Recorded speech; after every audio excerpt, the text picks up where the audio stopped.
밖에 계신 분들도 모두 안으로 들어와 앉아주세요.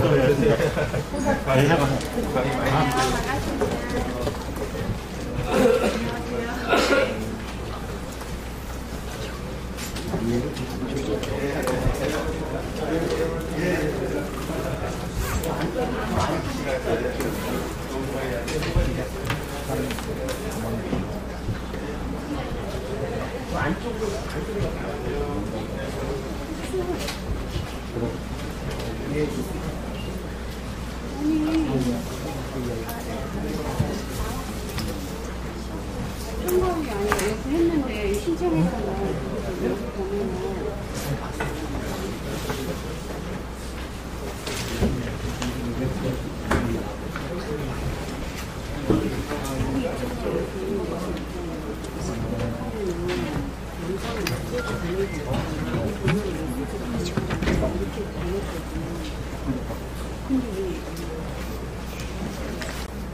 안녕하십니까. 인문도시 종로 사업팀 팀장 김미영입니다.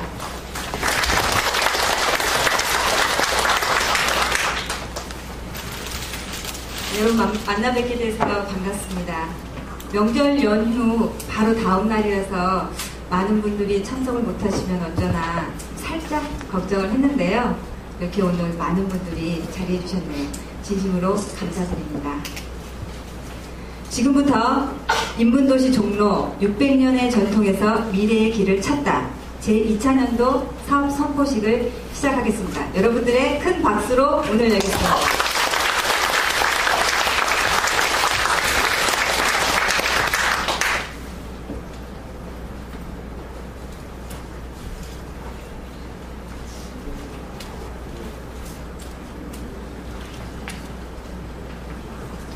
저희 인문도시 종로는 교육부와 한국연구재단이 주최하고 성균관대학교 유교문화연구소와 종로구가 주관하는 인문학 대중화 사업입니다.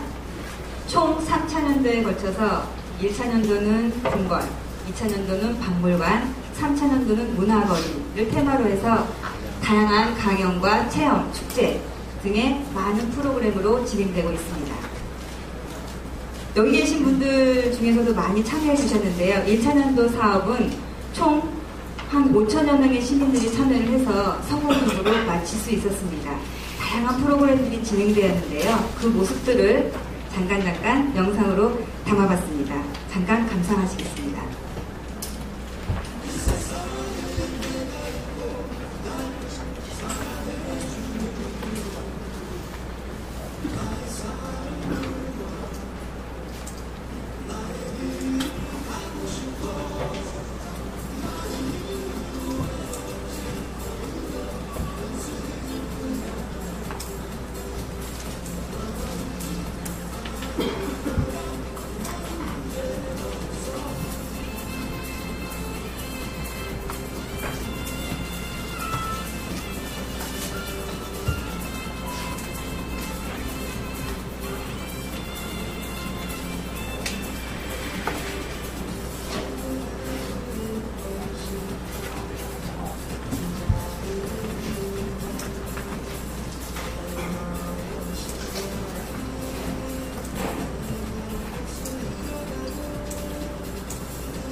같은 자리를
잠깐의 화면으로 보셨는데도 어떠세요? 많이 다녀가신 분들 여기 계시죠? 아마 감회가 새로우실 듯 싶습니다. 저희 1차년도 인문도시 종로 사업을 이렇게 성공적으로 마칠 수 있었던 것은 많은 분들의 큰 도움이 있었기 때문에 가능했습니다. 특히 저희 협력업체인 김영종 종로구청장님의 큰 도움이 있었고요. 그 다음에 박환대 문화국장님, 김은종 교육지원팀 과장님, 신정민 팀장님, 이병대 주무관님, 많은 분들의 도움으로 1차년도 사업을 성공적으로 이끌 수 있었습니다. 그 외에도 선경규 해화동장님과 오정택 우리문화순결 대표님, 또 김선희 종로도서관장님 등 일일이 호명해드릴 수 없을 정도로 많은 분들의 도움이 있었습니다. 또 특히 지금 이 자리에도 여기 계신 우리 인문도시 종로 가족들, 1차년도를 함께 해주셨기 때문에 저희 1차년도 사업이 성공적으로 마감할 수 있었던 것 같습니다.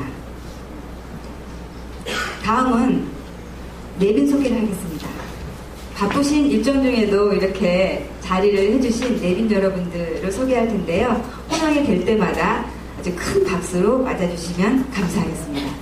먼저 이 사업을 총괄 책임지고 있는 신정근 유교문화연구소 소장님, 박수로 부탁드립니다. 다음은 아까도 말씀드렸다시피 큰 도움을 주신 김영종 종로구청장님, 큰 박수 부탁드립니다. 또 바쁜 업무에도 불구하고 이렇게 자리해주신 정세균 국회의원님, 박수 부탁드립니다.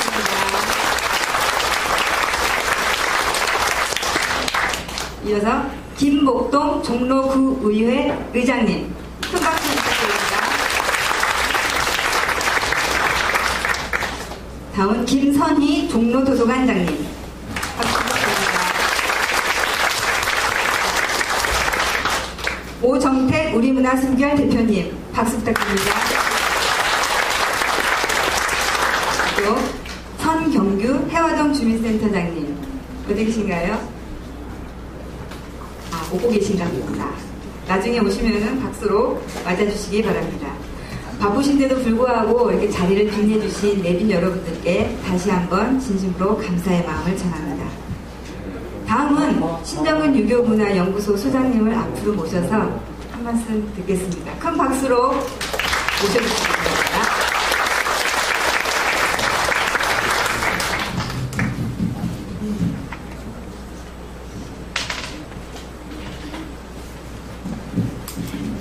다들 바쁘실 텐데 이렇게 찾아와 주셔서 고맙습니다. 저보다도 저는 나중에 강연이 있기 때문에 지금 짧게만 하고 오신 내빈들의 축사를 듣도록 하겠습니다. 우리가 벌써 두 가지만 말씀드리겠습니다. 1년 되다 보니까 여기 모시는 분들 중에 이미 식구 같은 분이 계십니다. 청장님만이 아니라 청장님은 여러 차례 방문해 주셨고 국회의원님도 벌써 2차례, 3차례 와 주셨습니다. 그리고 여기 도서관장님이라든지 우리 숨길 선생님들도 다 오셔가지고 이 프로그램이 진행되는데 많은 도움을 주셨습니다. 그리고 특히 뒤에 계신 많은 분들도 이미 뭐 얼굴이 익어가지고요. 길가에 만나서도 어디서 뵀다고 말할 정도로 그래서 한 1년을 하면서 이미 많은 분들이 식구가 되는 제가 아는 사람들이 늘어나고 또 여러분들이 종로에 사는 것이 또 종로에 오는 것이 즐거운 저는 그래서 종로에 오면 쇼핑만 하러 오는 것이 아니라 종로에 오면 여러 가지 재미난 이야기들이 수업도 가능하다라는 새로운 문화 아이템을 여러분들과 공유한 것이 큰 자산이라고 생각합니다. 두 번째는 지금까지 우리가 알고 있는 것들을 유명한 강사님이라든지 이런 프로그램을 통해서 새로 알게 되는 계기가 됐다고 생각합니다. 우리가 가을이 되면 천고마비의 계절이라고 하는 건 다 아시잖아요. 그죠? 근데 원래 그 말은 독서와 전혀 상관이 없고 북쪽의 흉노족들이 남쪽으로 내려가서 약탈을 시작하는 때입니다. 그러니까 우리가 알고 있는 쓰고 있는 말들이 이런 강연이라든지 체험이라든지 참여를 하다 보면 어떤 맥락이고 또 내가 알고 있는 것들이 정확한 게 아니구나 이런 많은 것들을 알게 됩니다. 그래서 1년을 통해서 여러분의 많은 도움을 통해서 성공적으로 진행된 것에 감사드리고요. 앞으로 1년 동안 10% 된 만남들이 계속해서 이어지고 2년, 3년 이어지신다면 이후에도 좋은 만남이 또 있으리라고 생각합니다. 그리고 또 많이 오셔서 저만이 아니라 다 유명하신 강사분들이 오시니까 그분들하고 이야기를 나누다 보면 지금까지 아는 것들을 가지고 확인하는 시점도 됩니다. 또 잘못 알고 있는 것들을 교정하는 좋은 기회가 되리라고 생각합니다. 아무쪼록 오늘 오신 모든 분들을 환영하면서 2차년도 사업을 시작하도록 하겠습니다. 고맙습니다.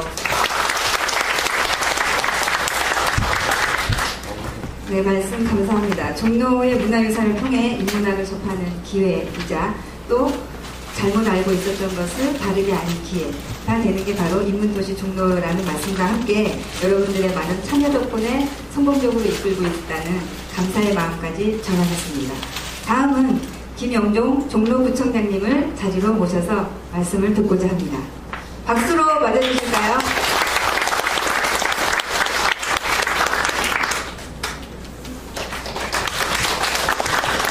네, 반갑습니다. 아까 인사를 쭉 하면서 보니까요, 자주 뵀던 분들을 또 뵙게 돼요. 공부를 열심히 하신 분들이다 생각해서 정말 기쁩니다. 우리 종로구에 대해 이렇게 열심히 공부하신 분들이 많으시구나 이 생각도 들고요. 아무튼 우리 성균관대학과 저희 종로구가 함께하는 인문도시 이 강의가 3개년 동안 계속될 텐데 작년에 한 지가 엊그제 같은데 벌써 5천여 명의 강의를 들으시고 이제 1년을 마감했다고 하는데 또 새롭게 시작하는 이번 강의도 아마 지난번 1년차와 같이 많은 인원들이 오시지 않을까 이런 생각이 들어서 참으로 즐겁기도 하고요. 저희 바로 종로의 특장점을 잘 살려서 우리 주민 여러분들께 큰 서비스를 제공할 수 있게 될까 생각이 들 때 정말 기분이 좋습니다. 특히 이런 일들을 우리 신정근 교수님께서 아주 열심히 또 해주시고 또 이를 통해서 많은 분들이 행복한 시간을 갖는다는 것은 얼마나 좋은 건가 이런 생각이 듭니다. 이번에 2차년도에는 저희 종로구에 많은 박물관들이 있는데 박물관들이 약 40여 개 이상 있습니다. 전국에서 박물관 숫자가 가장 많은 곳이 우리 종로구죠. 두 번째 많은 곳이 저희 종로구하고 서로 자매 결연되어 있는 영월군입니다. 이 영월은 숫자는 한 20몇 개, 27, 8개 정도 되는 걸로 알고 있습니다만 컨텐츠 부분에서는 좀 아무래도 좀 아직은 새롭게 만들어가고 있기 때문에 많이 부족하리라 보지만, 그렇지만 또 그렇게 박물관 도시를 우리 자매결연이 된 우리 종로구와 영월이 1, 2등을 하고 있다는 것도 좀 특별한 경우가 이런 생각이 들기도 합니다. 아무튼 우리 종로구에 훌륭한 박물관을 한번 방문하셔서 또 새로운 우리 역사와 문화도 함께 보실 수 있는, 또 선현들의 그 지혜도 한번 함께 느껴볼 수 있는 좋은 시간이 됐으면 참 좋겠다 이런 생각이 들고요. 앞으로도 저희 구에서는 바로 이런 인문학 그리고 기타 우리 주민들의 평생 교육에 더 많은 관심 갖고 더 교육 프로그램을 많이 만들고자 하는 생각을 갖고 있고요. 그런데도 아직도 우리 종로구는 평생 교육 도시라 인정을 못 받고 있습니다. 전국의 평생 교육으로 인정받은 도시가 한 150여 개, 그러니까 한 절반 정도는 평생 교육 도시로 인정을 받고 있는데 우리 종로구가 그걸 못 하고 있어요. 그래서 이제 학습 시설이 없어서 우리가 못 하고 있습니다. 그러니까 강당이나 교실이 있어야 되는데 그걸 우리 종로구가 갖추지는 못해서, 그래서 종로구는 좀 비싸기도 하고 땅도 없고 또 그런 공간이 없어서 그걸 준비하려고 보니까 수백억이 필요하고 그래서 아직 못 하고 있는데, 아마 조만간에 저희도 그런 학교와 협력해서라든지 기관과 협력을 해서 곧 만들 준비를 좀 하고 있습니다. 아마 지금도 평생 학습도시를 지정받지 않았다 하더라도 그 이상의 교육은 이미 하고 있습니다. 그렇지만 학원에 있는데 중앙정부로부터 지원을 못 받아요. 그걸로 못 하다 보니까 안타까운 일이죠. 그래서 저희가 그에 대해서 속상하지만, 그렇지만 또 그 설치해야 될 기준을 못 채우기 때문에 어쩔 수 없이 그러고 있는데, 아마 조만간에 그것도 인정받아서 중앙정부의 지원이라든가 또 우리 스스로도 평생학습도시의 역할을 충실히 해낼 수 있는 그런 준비를 다시 하겠다 이런 말씀을 드리면서, 송윤관 우리 정규상 총장이 못 오셨습니다만 총장을 비롯한 학교 측에도 감사드립니다. 이런 지원이, 학교 측의 지원이 없으면 불가능한 일이죠. 학교에 많은 지원을 해주시고 또 신정 교수님께서 또 열정적으로 너무나 열정적으로 이렇게 해주시기 때문에 우리 인문학 강의가 아주 훌륭하게 이루어진 것에 대해서 진심으로 감사의 말씀을 드리고요. 또 여러 또 종로도서관이나 여러 단체에서 이렇게 함께 협력해 주시면 또 다시 감사드리고요. 특히 우리 김복동 의장님도 같이 나오고 계신데 의회에서도 우리 평생 교육에 관심 많이 갖고 적극 지원해 주는 게 돼서 다시 한번 감사드립니다. 이번 추석도 그제 끝났었는데 추석도 잘 세셨죠? 네. 이 가을에 멋진 시간들 되시고 행복한 시간 되시기 바랍니다. 고맙습니다.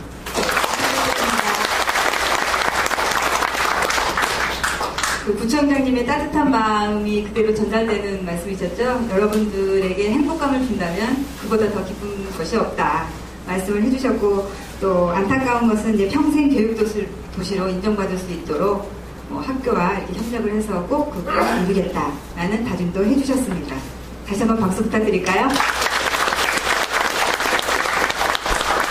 이어서 TV에서도 우리가 자주 뵈었던 정세균 의원님을 앞으로 모시겠습니다. 박수 부탁드릴게요. 네, 정세균입니다. 이렇게 뵙게 되어서 반갑습니다. 1차년도 사업을 아주 성공적으로 마무리하신 것 같아요. 우리 신정근 소장님을 비롯해서 관계자 여러분들께 수고 많이 하셨습니다 하고 크게 박수를 좀 드리고 싶습니다. 아마 1차년도를 끝내신 시민 여러분들은 속된 말로 굉장히 유식해지셨을 것 같아요. 저도 같이 했으면은 저도 유식해졌을 텐데 저는 그런 기회를 갖지 못했습니다만 2차년도 프로그램도 보니까 역사와 풍속과 예술 굉장히 풍부하고 다양합니다. 아주 좋은 커리큘럼이 준비된 것 같아서 굉장히 기대가 많이 되고요. 좀 더 많은 우리 시민들이 참여하셨으면 좋겠는데 오늘 보니까 거의 꽉 찼네요. 소장님도 방도 바꾸셔야 되는 거 아니에요? 의자만 좀 덜어도 될지도 모르겠습니다만 아무튼 참으로 좋은 프로그램이 교육부와 또 우리 종로구와 특히 성균관대학교가 우리 종로구에 있기 때문에 이런 프로그램 이행이 가능하다고 생각해요. 종로는 특별한 도시 아닙니까? 조선의 창업지이면서 그 조선의 그 철학을 그리고 이 학문을 발전시켰던 성균관이 있는 곳이기 때문에 우리 종로는 정말 특별한 곳이어서 그 이점을 잘 살리는 프로그램이 바로 이런 프로그램이고 또 종로 구민들이 자부심을 갖고 또 종로에 사시는 보람을 느낄 수 있는 프로그램이 바로 이 프로그램이 아닌가 하는 생각이 들어서 함께 하신 시민 여러분들께 진심으로 축하드리면서 2차년도, 3차년도까지 유식해지는 거야 아무리 많아도 지나치지 않지 않습니까? 이 문화의 향기를 잘 향유하시기를 진심으로 기대하면서 준비해 주신 여러분들 더 열정적으로 그리고 성의 있게 준비하셔서 시민들의 큰 박수를 받으시기를 기원하겠습니다. 감사합니다.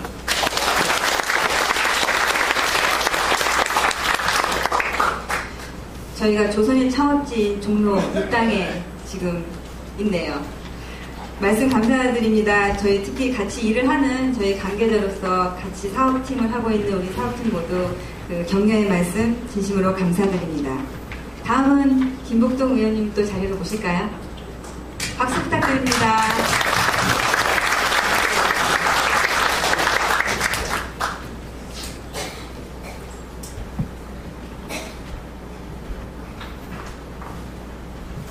네, 안녕하십니까. 저는 김복동 종로구의 의장입니다. 사회자가 사회개혁자 김영경 부총장님, 정석인 국회의원만 인사시키셨는 걸 모르겠었는데 저는 쏙 빼다가 이렇게 되니까 당황했습니다. 그 예산을 왜 우리 김영경 부총장님께서 성균관대교 그렇게 사랑하고 신경 쓰신다를 오늘 알게 됐어요. 성균관대교 정문 들어있고 이제부터 돈을 많이 투자하는데 제가 항의를 좀 했습니다.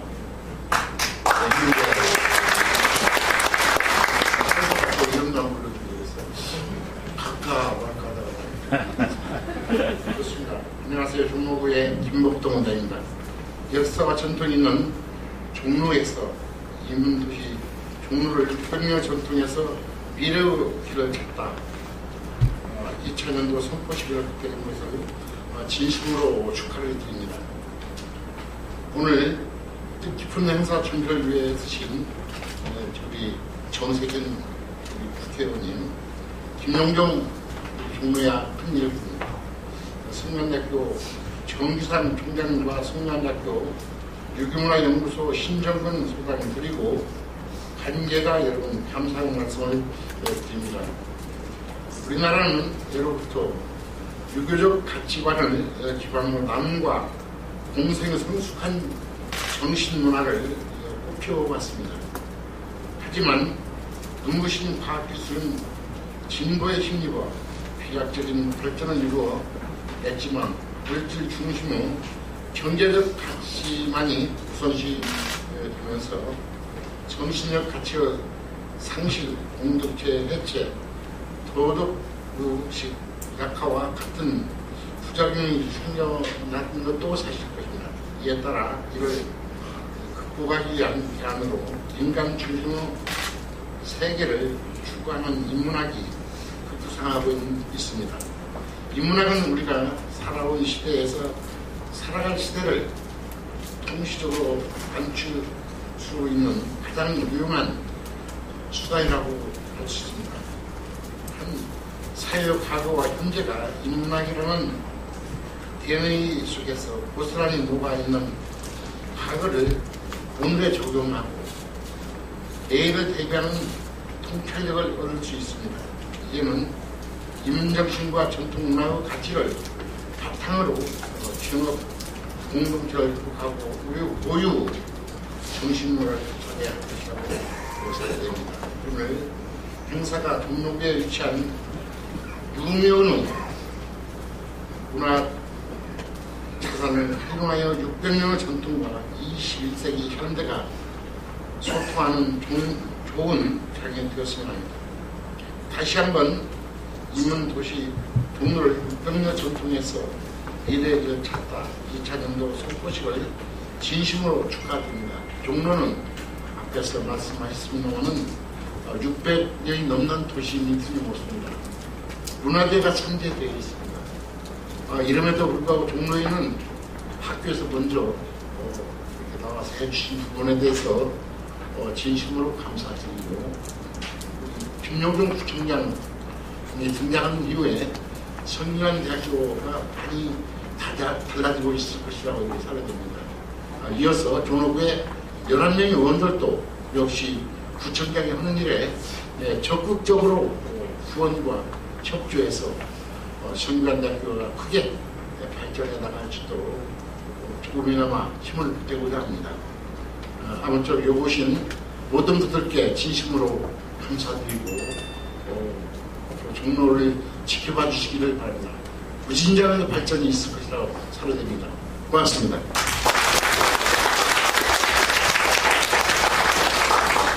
네, 감사합니다. 경제적 가치만 우선시하고 또 정신적 가치가 쇠퇴되는 것에 대해서 요즘에 그런 쇠퇴에 대해서 우려를 표하시며 인문학 가치를 많이 강조해 주셨는데요. 1시간 동안의 인문학 강좌를 들은 것처럼 깊은 애정과 또 깊은 의원님의 뜻이 전달되었던 것 같습니다. 제가 아까 소개를 못 드렸다고 합니다. 다시 한번 김복동 의원님께 저를 대신해서 크게 박수 보내드릴까요?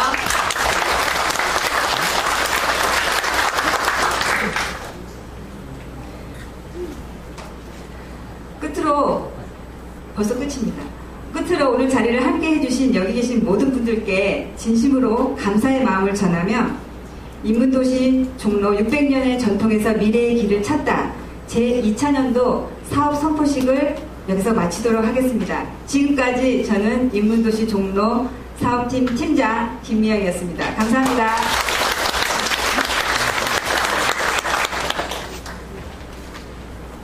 너무 긴장이 돼서 하나를 빼먹었는데요. 이해해 주십시오. 가장 중요한 2차년도 사업에 대해서 제가 간략하게 말씀을 못 드렸는데요. 나눠드린 전단지 모두 갖고 계시죠? 거기 보면 저희 2차년도 사업 상반기 프로그램이 쭉 다 소개가 되어 있습니다. 아까도 식전에 잠깐 말씀을 드렸는데요. 이미 10월달 프로그램은 절반 이상이 거의 마감이 될 정도로 아주 인기가 높습니다. 그러니까 매달 예를 들어서 11월달 프로그램이다. 그러면 10월 1일부터 이제 선착순 마감이 되거든요. 그러니까 어떻게 하셔야 되죠? 10월 1일부터 저희 사이트에 들어오셔서 부지런히 해당 프로그램을 신청해 주시면 됩니다. 2차년도 사업은 국공립박물관이나 시립박물관 등 여러 박물관을 방문할 예정이고 또 1차년도와 마찬가지로 강연과 체험 등 50여 회의 프로그램들이 마련되어 있습니다. 서둘러서 신청해 주시기 바랍니다. 여러분들을 그 장소에서, 강연 장소에서, 체험 장소에서 또 박물관에서 자주 뵐 수 있기를 기대하겠습니다. 이제 진짜 마치겠습니다. 여러분 큰 박수 부탁드립니다. 잠시 다 같이 그 기념 촬영을 하고 장례를 정리한 후에 우리 신정근 유교문화연구소 소장님의 강연이 이어질 텐데요. 한 분도 빠짐없이 다 같이 앞으로 나오셔서 기념 촬영하겠습니다. 모두 나와주세요.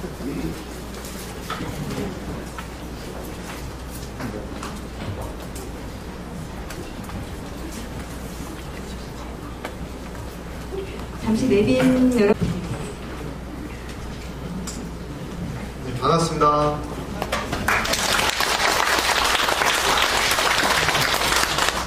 또 드시는 분은 꼭꼭 씹어서 드세요. 목이 맥혀가지고 고생하면 안 되잖아요. 오늘 잔치의 날인데 많은 분들이 오셔서 고맙습니다. 이 음식 같은 거는 준비를 하려고 그랬고요. 날씨도 있고 해서 만약에 드시고 탈이 나면 이게 저희들이 잘하려고 그러니까 무슨 말인지 아시죠? 그죠? 저희들은 이제 오시는데 시장도 하고 요리도 하는 게 좋다 싶어서 하시는데 이게 또 전혀 뜻하지 않게 음식은 저희들이 직접 만드는 게 아니기 때문에 간혹 그래가지고 다닌다면 되잖아요. 그죠? 저희들이 사업하는 걸로 평가를 안 받고 음식 때문에 문제가 이렇게 하면 주액이 전도되지 않습니까? 그래서 이게 늘 어렵습니다.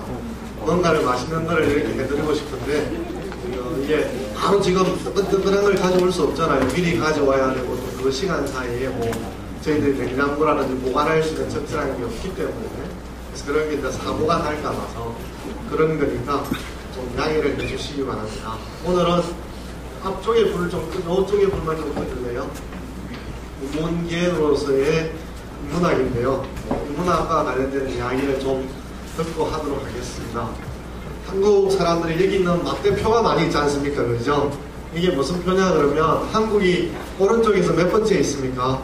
요 앞에 불 좀 끄주세요. 한국이 오른쪽에서 두 번째 있습니다. 그죠? 뭐냐면 그 주당 노동시간을 연간 노동시간을 말하는 건데 1위가 2012년에 한국과 멕시코를 보면 2226시간이고 그 다음에 한국은 2163시간으로 세계에서 두 번째입니다. 그런데 미국은 1900 밑에 이제 요 밑에 있는 숫자는 연도입니다. 연도 50은 1950년도 이런 뜻이죠. 미국을 예를 들면 가운데점에 미국이 있는데 50년도에 모두 몇 시간입니까? 주당 연간 노동시간이 1963년이잖아요. 그죠? 그러면 1963시간이니까 저희는 우리나라가 2012년이니까 그래도 아직도 미국의 1950년보다도 연간 노동시간이 더 길다라는 거죠입니다. 그래서 여기서 정년하신 분도 있습니다만 일을 하시는 세대에서 보면 연간 노동시간이 여전히 세계의 수위를 이렇게 다투고 있는 이런 실정입니다. 그래서 실제로 정년을 맞이하지 않는 시대의 사람들도 인문학과 관련된 기회를 제공하고 싶어도 그분들은 그럴 시간이 없어서 그래서 저희들이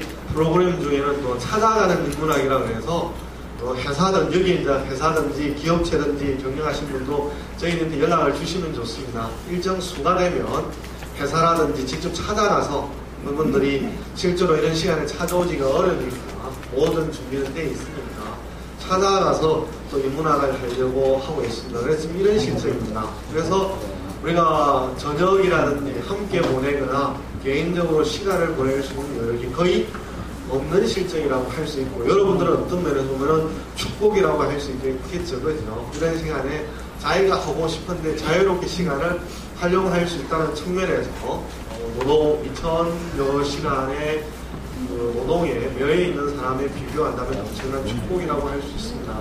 소망이 있다면 우리나라도 빨리 2000 단위에서 내려서 1900 단위로 그죠? 1900 단위로 빨리 떨어져서 많은 분들이 좀 더 노동 일로부터 벗어날 수 있고 여유를 찾을 수 있는 그런 기회가 됐으면 좋겠습니다. 이렇게 보면 우리의 살림살이가 장시간, 긴 시간 동안 제 아는 친척도 프랜차이즈 가게를 하고 있는데 뭐 장사가 잘 되면 영업시간을 조절하겠습니다만 잘 안 되니까 그렇죠. 그러면 여러분도 알다시피 아침에 일찍 문을 열고 저녁에 늦게 문을 닫아야 되잖아요. 그죠? 그러다 보니까 하루 24시간이라고 하는 게 오로지 일에 매여있고 자식이라든지 친구를 만나든지 자식을 돌보든지 개인적으로 시간을 보낸다든지 이런 여력이 없다는 거죠. 그러다 보니까 나이가 드시다 보면 내가 뭐하고 살고 있나라는 이런 생각이 드실 수 있다는 거죠. 그러나 어떡합니까? 지금 사정으로는 먹고 살려고 그러면 그렇지 하지 않으면 안 되니까 장시간 노동에 시달리고 있는 편이고 또 뭐 하나의 가게를 내면 또 비슷한 가게가 이웃집에 들어서니까 우리가 문을 닫는다고 해도 손님이 뺏길 것 같아서 또 문을 닫지 못하게 되잖아요. 그렇죠? 이러다 보니까 점점 작년 세대한테는 이 여유 있는 시간, 자기를 돌아볼 수 있는 시간 이런 시간을 가질 수 있는 여유가 점점 없어지게 되는 거죠. 그러다 보니까 자기가 흔들리게 되고 그리고 내가 지금 살고 있는 노력에 의해서 미래를 편안한 미래가 있을까라고 생각하면 그것도 또 불안하잖아요. 그러니까 현재도 불안하고 미래도 불안하고, 그죠? 사람이, 그래서는 우리나라 사람들의 가장 좋은 상태는, 여러분들 여성분은 잘 알 텐데, 우리가 깨라든지, 그죠? 뭐 좀 멸치 같은 걸 볶으려면 어떻게 하면 프라이팬에 위에 얹잖아요. 달고 가지고 얹잖아요. 그럼 어떻게 돼? 프라이팬에서 뛰잖아요. 그죠? 왜냐면 뜨겁기 때문에 계속 그 자리에 타버리잖아요. 우리네 신세도 그렇지 않나 싶고요. 프라이팬에 위에 달궈진 상태 위에서 발을 계속해서 떼야만, 그죠? 발이 있지 않나, 그런 상태에 있지 않나 생각을 합니다. 이러다 보니까 우리가 다람쥐 쳇바퀴 돌아가는 그런 시간을 보내고 있고, 그리고 식물처럼 비슷한, 원래 동물은 이곳저곳을 돌아다닐 수 있고 식물은 그 자리에 붙박이 사는 거잖아요. 그런데 실제로는 뭐 사람이 움직이기 때문에 식물이 아니다, 동물이라고 생각하지만 생각을 해보세요. 뭐 자기가 어떤 가게를 한다면 집하고 가게를 매일 왔다 갔다 한다면 거기를 벗어나지를 못하는 거잖아요. 그런 면에서 보면 돌아다니기는 하지만 삶의 행태가 집과 가게, 집과 가게, 집과 가게 이외를 벗어나지를 못하는 거죠. 그런 면에서 보면 식물과 다를 바가 없는 그런 좀 비참한, 좀 더 안 좋은 상황에 점점 모인다는 거죠. 이런 측면에서 우리가 이제 인문학을 어떻게 해야 될까?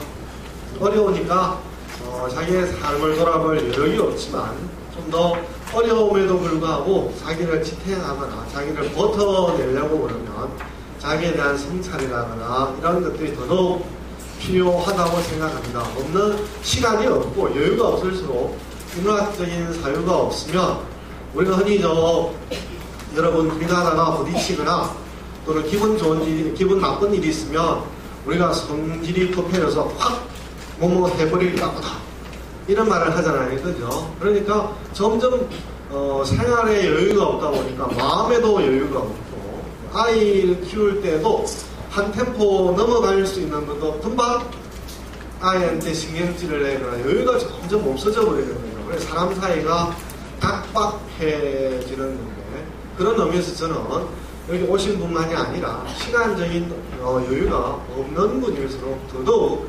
인문학적인 성찰을 통해서 자기에게 여유를 갖는 그런 게 필요하지 않나 생각합니다. 이렇게 보면 요즘 인문학과 관련해서 여러 가지 이야기들이 많이 있습니다만, 많은 분들이 이제 인문학 강좌라든지 인문학을 들으면서 이제 치유를 하는 그런 거라고 생각을 합니다만은, 인문학은 어떻게 보면 이제 사람의 문의에 해당되는 건데, 여러분도 사람을 만나다 보면 사람마다 풍기는 멋이라든지 풍기는 맛이 있지 않습니까? 그죠? 그 사람 얼굴은 참 편안하게 생겼어. 요즘 그 사람이 뭔가 얼굴에 뭔가 걱정이 있는 것 같아. 이런 말들을 하시잖아요. 그죠? 이렇게 할 때, 그런 얼굴의 모양들이 자기의 삶을 그대로 드러낸다고 본다면, 우리의 얼굴에, 우리가 하는 행동에 하나의 무늬가 있다고 할 수 있는데, 그런 무늬를 어떤 무늬로 했을까요? 여러분도 길을 가시거나 어디를 보시더라도 뭔가 좀 요즘 아침에 보다 보니까 이제 가을인데요.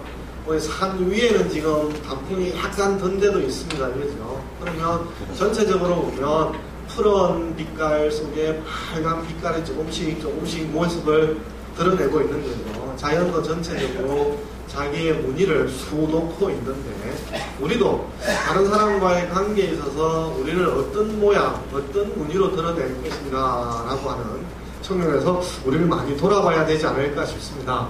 이렇게 할 때 인문학이라고 하는 것은 한 3가지 정도를 우리에게 느끼게 만드는데, 첫 번째는 이제 자기 정체성.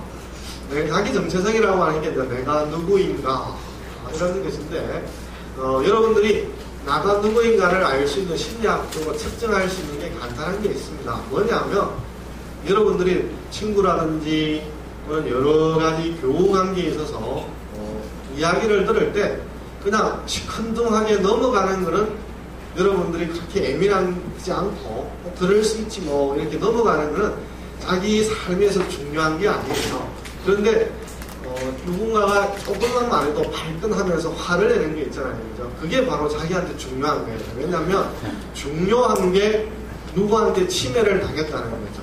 예를 들어서 여러분들이 어떤 우리의 덕목 중에서 거짓말이라는 게 있으면 어떤 사람은 당신은 거짓말을 참 잘해 이렇게 하면은 어떤 분이 이렇게 했어요. 살다 보면 거짓말을 할 수밖에 없어. 특히 한국에요. 이렇게 생각하시는 분은 당신 거짓말을 너무 잘해 이 말을 들어도 기분이 안 나빠요. 왜냐하면 자기한테 있어서 거짓말이라고 하는 걸 살아가는데 필요하다고 생각하기 때문에 거짓말 잘한다고 생각하고 그래 나는 그런 사람이야. 오히려 자기를 확인하는 거예요. 그런데 어떤 사람한테 절대 거짓말을 해서 안 된다고 생각하는 사람이 있잖아요. 그죠? 거짓말이라는 건 사람이 해서는 안 될 거다라는 생각하는 사람한테 당신 거짓말장이야 라고 말 들으면 그 사람은 가만히 있지 않죠. 발끈 화를 내는 거예요. 언제 내가 거짓말을 했냐고 증거를 대보라고 그렇지 않으면 나한테 사과를 하라고 이렇게 말하는 분이 있어요. 그럼 그게 자기 정체성이에요. 그 사람은 어떤 거죠? 거짓말하지 않는 나. 거짓말을 한다라고 하는 게 실제로 할 수는 있지만 가급적이면 거짓말하지 않으려는 삶을 살려고 한다는 거죠. 그런 측면에서 또는 요즘은 남녀의 어떤 자유로운 교제가 허용되고 막 담배도 피고 그러잖아요. 그래도 아직은 여성분이 담배를 피는 거에 대해서 못마땅해 하시는 분이 있고 그럴 수도 있지 뭐 이런 분이 있잖아요. 그죠? 그러면 그럴 수도 있지 뭐라고 하는 분한테는 담배라는 걸 가지고 서로 역할을 구분하는 데 대해서 관심이 별로 없는 분이에요. 근데 발끈하는 사람이 있잖아요. 그죠? 어디 여자가 이렇게 담배를. 그러면 아직은 그분도 그분의 사고에는 남자와 여자의 역할을 나누어서 보려고 하는 사고를 자기가 가지고 있는 거예요. 이렇게 할 때, 나란 누구인가를 어떤 식으로 측정해야 하냐 그러면 어떤 사람이 자기한테 공격적인 말을 하더라도 그냥 부드럽게 넘어가는 것은 그건 자기 인생에서 그렇게 중요한 것이 아니라는 거예요. 그렇지만 그냥 넘어가지 못하고 발끈하거나 화를 내거나 그죠? 개들 듯이 막 얼굴이 붉락붉락 하거나 그건 자기 인생에서 자기 스스로 중요하다고 생각하는 가치라는 거예요. 그래서 나랑 누구인가를 알려고 그러면 내가 언제 화를 잘 내지라고 하는 걸 생각을 해보시면 그 몇 개를 모으면 나란 어떤 사람이다라고 하는 걸 거꾸로 알 수가 있습니다. 그래서 내가 누군가가 좋다 나쁘다의 뜻이 아니라 일단 내가 어떤 사람인가를 알아야 됩니다. 내가 언제 예민하게 반응을 하는구나 하는 걸 먼저 확인하실 필요가 있고요. 그 다음에 이제 자기 결정권이라고 하는 게 있는데요. 한 1년 전에 일본에서 엔딩 노트라고 하는 영화를 본 적이 있는데요. 일본 영화인데 따님이 이제 영화 조감독이에요. 그래서 아버지가 이제 직장에 정년하시고 부모님 부인이죠. 아버님 기준에서는 아내고 따님 기준에서는 어머니입니다. 두 분이 이제 오손도손 살려고 그러는데 아버지가 이제 불행하게도 암에 걸립니다. 그러면서 그 과정을 다큐멘터리처럼 사진으로 쭉 찍었다가 나중에 영화 길이처럼 적절하게 편집해서 만든 게 있는데요. 그 과정에서 보면 내가 어떻게 그분이 이제 그런 이야기를 해요. 내가 지금까지 어떤 결정을 내리면서 살아왔을까? 라는 걸 생각해 보다 보니까 실제로는 내가 결정했다고 생각하지만 많은 경우에는 상황에 몰려서 쫓겨서 그렇게 결정을 내릴 수밖에 없다는 거죠. 그러면서 내가 지금 와서 생각하면 그때 그렇게 하지 말았을걸 이렇게 생각합니다만 이미 때는 지나가 버렸잖아요. 그래서 그분이 후회하는 게 내가 남편으로서 아내에게 무뚝뚝하게 살지 말았을 걸 생각하지만 이미 시간이 지나가 버렸고 자기에게 남은 시간이 적잖아요. 그러면서 그렇게 하지 말아야지라고 하는 게 이제 영화 전편에 흐르고 있는데요. 또 다른 사람의 경우에는 일본인 중에 이런 결심을 하는 사람이 있어요. 나는 지금까지 투표를 하거나 뭘 하거나 옷을 입거나 할 때 나는 옷 끝으로 맨날 같은 색. 왜냐하면 자기가 파란색을 좋아하는 사람은 빨간색 옷 근처를 가려고 하지 않잖아요. 여러분 헤어스타일도 보세요. 2대8 가르마만 줄곧 하는 사람, 올베 가는 사람 있잖아요. 그럼 짧게 파마하는 사람, 컷하는 사람. 다른 모양하면 큰일 납니까? 아무 일 일어나지 않아요. 그냥 자기가 그게 익숙할 뿐이지. 그런 것들을 점점 바꾸어 가는 것도 중요한데 그걸 같은 식으로 배우던 대로 하면서 너무나 익숙해져 버렸다는 거죠. 그런 것들을 한번 좀 바꾸어 보자. 다르게 생각해 보자라고 하는 어떤 자기를 결정할 수 있는 거죠. 그러면서 내가 가지고 있는 것들을 내 것에 대해서는 책임을 지지만 내가 가지고 있는 것들을 남과 공유를 한다면 이렇다면 우리의 삶이 이제 어떤 식이 될 건지 결론인데 아마 후회가 덜 하겠죠? 한자중에요, 전해라는 말은 없어요. 사람은 꼭 하고 나서 내가 왜 그럴 걸 그러잖아요. 앞에 후회하는 것은 없어요. 앞에는 다 잘할 것 같아요. 시작하기 전에는 다 잘할 것 같고 한번 시작할 거는 끝까지 갈 것 같은데 근데 시간이 지나다 보면 좀 잘할 걸. 그때 그러지 말았을 걸.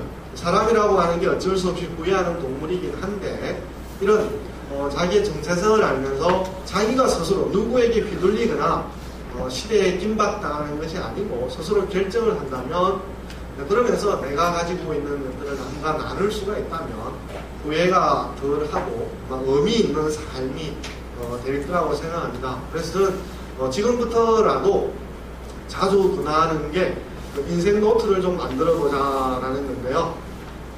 뭐냐면 중고등학교 다닐 때 여러분 오답 노트 이런 거 들어보셨잖아요. 그죠? 시험 문제 틀린 것을 또 틀리니까 틀린 문제를 모아놓고 보다 보면 하다시 틀리는 일이 없을 거다라고 하잖아요. 제가 말하는 인생 노트는 오답 노트가 아니라 여러분들이 자식들에게 뭘 물려주실 거예요? 재산 물려주실 거예요? 아마 별로 고마울 것 같지도 않아요. 그리고 돈은 끝까지 가지고 있으라 그러잖아요. 주지 말라고 그러더라고요. 그냥 농담입니다. 인생 노트라는 게 뭐냐면 여러분이 지금 만약에 저도 마찬가지입니다. 내가 만약 지금 죽는다면 내 친구가 내 자식이 나를 어떻게 기억할까? 아마 자식들이 여러분 생각해보면서 한 머리를 눈을 끔뻑끔뻑하면서 10초를 되새겨봐도 어머니 아버지에 대해서 아는 게 별로 없어요. 우리 아버지 엄마 뭐 좋아하지? 뭐 했지? 이런 생각이 별로 없는 거예요. 왜냐하면 우리는 다 사람과 사람 사이를 이야기하는 게 아니고 그냥 하숙집처럼 살아가잖아요. 그러니까 서로에 대해서 마음을 터놓거나 앉아서 할 시간이 없잖아요. 그래서 저는 어떤 인생 노트가 뭐냐면 오늘 여기 오셨잖아요. 여기 오는 스크랩을 오늘 오는 프로그램에다 한 장 끼워넣고 아니면 신문을 읽다가 한 장을 찢어서 칼럼이거나 재미난 기사가 있으면 넣거나 아니면 제가 아주 짧은 시 하나 가르쳐 드릴까요? 낯술이라는 술이 있는데 시가 뭔 줄 알아요? 이러면 안 되는데 시 끝이에요. 시 끝이에요. 그죠? 그러면 이제 여러분들이 낮잠에 대해서 시를 하나 지어볼까요? 또 잤네. 이거 시예요 그냥. 아까 말한 낯술 이러면 안 되는 데는 진짜 시입니다. 낯술은 방금 제가 지어낸 거고 낮잠은 뭔 말이냐 하면 그런 걸 만약에 여러분이 우리가 글을 쓰는 거에 대해서 어떤 또 생각을 가지고 있냐 그러면 잘 써야 된다, 많이 써야 된다 이런 생각들을 가지고 있는데 그런 자기의 생각을 담아내는 거니까 많이 쓸 필요 없습니다.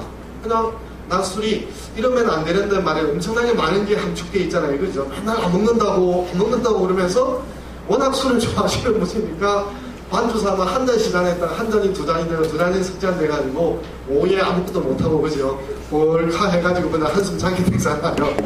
다음에 내일 그러지 말아야지 하는데 또 그러잖아요. 그래서 자기가 자기를 알고 있는 거예요. 여기 벌써 얼굴 붉어주신 분은 아마 그런 분 있을 거예요. 근데 그러면서 자기한테 말하는 거예요. 이러면 안 되는데. 그죠? 또 낮잠도 여러분들이 낮잠을 자면 저녁에 자면 늦게 들잖아요. 그죠? 그래서 이제 안 자야지 생각하지만 또 어떻게 잠이 쏟아지면 어쩔 수 없이 자잖아요. 그죠? 그런 생각들. 그러면 그런 생각 저런 생각 영화를 보시면 영화 티켓 한 장. 그죠? 그러면 나중에 여러분이 만약에 돌아가셨다고 가정을 해봐요. 여러분 재산날이나 명절날이 됐어요. 그럼 여러분들이 평생 가지고 지금부터 쓰시는 인생 노트 있잖아요. 그죠? 자신이 이렇게 들치고 그러면서 사도 우리 엄마 아빠가 사도 영화도 봤네? 안 그러면 모르는 거예요. 여러분들 엄마 아빠랑 맨날 잔소리만 하고 돈에 대해서 아끼만 하는 이런 사람으로 생각하다가 이런 영화도 봤네? 또 이런 프로그램 인문도시 종로에도 갔다 왔네? 라든지 그리고 여러분들의 생각들 특히 여러분들이 자제분들이 시집장가를 가거나 애를 낳거나 손자 손녀를 낳거나 여행을 가거나 있잖아요. 그렇죠? 그런 때마다 간단하게 그냥 또는 일기 쓰셔도 되죠. 오늘 몸이 찌뿌듯한데 쓰시면 되잖아요. 지금 제주도에 비 온다 그러거든요. 남부지방에서 점점 비가 올라와서 서울도 내일쯤에 비 올 거라고 그러는데 오늘 집에 들어가시면 허리가 쑤실 거잖아요. 비가 오려나 보다. 이렇게 쓰는 거예요. 아, 그럼 우리 엄마 아빠도 아픈 사람이었구나. 내한테는 늘 밝은 표정을 지었지만 어느 때는 아픈 사람이었구나. 사람이었구나라고 하는 걸 느끼는 거예요. 아마 돈을 물려주는 것보다 그 공책 한 권을 물려주시면, 그죠? 아마 자제분들이 여러분 기일날 그 공책을 덜쳐보면서 눈물 한 바가지를 쏟거나 아니면 여러분에 대해서 더 잘 이해하는 우리 엄마 아빠도 사람이었구나. 나와 똑같은 사람이었구나라고 하는 이야기가 들릴 겁니다. 근데 제가 이렇게 맨날 말해도 공책이 많이 팔린다는 이야기가 별로 없어요. 듣기만 하고 안 사시는 것 같아요. 그래서 간단하게 많이 좁게 쓰려고 하지 마시고 짤막하게 쓰시더라도 그 구절 하나 구절이 여러분들의 나중에 돌아가시더라도 많은 것들을 자제분들에게 전달해주고 소통이 되고 아마 또 어떻게 알아요? 가보가 됐다가 나중에 그게 그죠? 뭐 몇백억이 되는 고물이 될지 누가 어떻게 압니까? 그죠? 그죠? 그래서 꼭 그런 걸 아니더라도 나라는 사람이 누구인가 라는 거에 대해서 지금 좀 돌아보시면서 생각을 적는 것도 중요한 계기가 되리라고 생각합니다. 그래서 이런 게 된다면 후회를 덜 하면서 그죠? 의미가 많은 삶을 살지 않을까 싶습니다. 얘가 또 이리 하기가 넘어갔습니다. 그러다 볼 때 여러분들이 하나의 일을 시작하려고 보면 이제 걱정되는 게 또 할 수 있을까? 얼마나 계속 할 수 있을까라는 거잖아요. 그런데 저는 한자에 좋아할 호자 여러분 쓸 줄 아세요? 좋아할 호자 어떻게 쓰죠? 오른쪽에는 왼쪽에는 여자 여자를 쓰고 계집녀라는 말은 요즘 없어졌어요. 그런 말 하면 성차별주의자가 돼요. 여기 오신 분들은 절대로 계집녀 이러지 마시고 뭐라고요? 여자 이쪽 문단은 계집녀라고 할 것 같아요. 별로 반응이 없어요. 여자요. 그다음에 오른쪽에는 뭐죠? 아니라니까요. 성차별주의자잖아요. 자식자. 아들 자자가 아니에요. 자식 자자 중도 되지만 아들 자자도 되지만 자식 자자예요. 합쳐서. 그러면 그 글자를 어떻게 썼나요? 저는 그 글자를 절대 띄면 안 돼요. 그 두 개의 글자가 닿을랑 말라, 붙을랑 말라 해야 되지. 떨어지면 절대 안 되면 떨어지면 뭔 줄 알아요? 조금 떨어지면 뭔 줄 알아요? 싫어지기 시작할 호자. 많이 떨어지면 뭔 줄 알아요? 왼수 같을 호자. 그 다음에 또 붙어도 안 돼요. 붙으면 뭐가 돼요? 호기를 호자.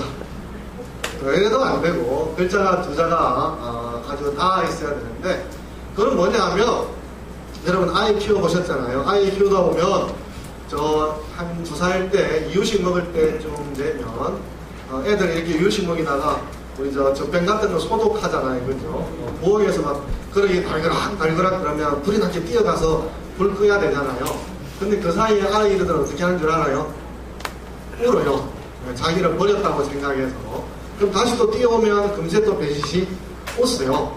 아이한테는 그만큼 떨어질 수 없다는 거예요. 부모가 자기한테 잠시라도 떨어질 수 없다라는 거예요. 그럼 여기서 로미오 줄리엣도 왜 죽었어요? 자기에게 잠시 떨어져 있는 것에 산다는 것의 의미가 없다고 생각하는 거잖아요. 그래서 여러분들이 나한테 조금이라도 떼어놓을 수 없는 그것을 찾자는 거예요. 우리가 밥 안 먹을 수 있나요? 부부 사이에 삐졌다고 그러죠. 밥 한 끼는 안 먹을 수는 있지만 2끼, 3끼는 안 먹으면 안 되잖아요. 그렇죠? 밥을 우리한테 떼어놓을 수가 없잖아요. 왜 그렇죠? 안 먹으면 병나니까. 그런 것처럼 여러분에게 밥처럼 떼어놓을 수 없는 것, 떨어질 수 없는 것, 그것을 하나 찾자라는 거예요. 그러면 밥을 먹으면 우리에게 살아갈 수 있는 힘을 주는 것처럼 우리가 떼어놓을 수 없는 또 하나의 점은 우리에게 살아갈 수 있는 힘, 살아갈 수 있는 의미 이런 걸 주지 않겠습니까? 그렇게 할 때 인생 노트를 쓰는 것도 재밌어요. 처음에는 이거 다 언제 채우지 라고 생각하지만 여러분 생각나실 때마다 걱정하시고 하나하나씩 채워 넣다 보면 제법 두툼하게 돼요. 그러면서 그것만 이렇게 여러분도 시간 나실 때 부르르 넘기면서 쳐다봐도 여러분의 한 1년이라든지 2년이라든지 그게 머릿속에 이렇게 필름처럼 쭉 지나가거든요. 그래서 그런 것들을 만들 수 있는 생각들을 가지자는 거죠. 그 다음에 안현이라고 하는 친구는 오늘날 같으면 달동네를 살았어요. 그러면 제일 먼저 생업에 종사를 해야 되는데, 공자가 아는이라는 제자한테 어떤 말을 들을까 늘 걱정인 줄 알아요? 우리 집이 가난했어요. 선생님 저 공부 그만두고 일하러 가야 되겠어요. 이 말을 들을까 봐서 제일 겁을 냈어요. 그런데 안현이라는 친구는 인문학을 공부하면서 거기에 매료돼서 그걸 호화, 배우는 걸 좋아해서, 좋아한다는 게 뭐죠? 자기한테 떼어놓을 수 없게 되었어요. 그 길을 생업에 돈 버는 일을 다시 그쪽으로 돈을 버는 게 나쁘다 좋다의 문제가 아니라 공부를 해야 된다고 생각을 하게 된 거죠. 그러니까 이 친구한테는 배가 고파도 내가 좋아하는 것을 해야 된다고 생각하니까 자기한테 떨어질래야 떨어질 수가 없다는 거죠. 여러분도 지금까지 이것저것 찾았었다면 지금이라도 하나 내가 나한테 떼어놓을 수 없는 것을 찾는다면, 그래서 저는 이런 말을 듣고 싶어요. 같이 사시는 분이 밥 먹으러 와 그럴 때 그래, 또는 밥 언제 줘 이러지 않고 이거 끝내고, 뭔 뜻이죠? 내가 고프기는 하지만 내가 지금 이거 하고 있는 것을 밥보다 먼저 해야 되겠다는 거잖아요. 그런 것 하나를 가지신다면 밥을 안 먹는 게 아니잖아요. 그죠? 밥 먹는 것만큼이나 나의 시간을 붙들어낼 수 있는 것, 그걸 가진다는 거잖아요. 그런 것 하나를 찾도록 여러분들이 찾는 것이 인문도시 종로의 일입니다. 어디에 가셨다가 어디에서 우리가 느낌이 올지 모르잖아요. 그렇죠? 그런 걸 하다 이거 난 더 알고 싶어.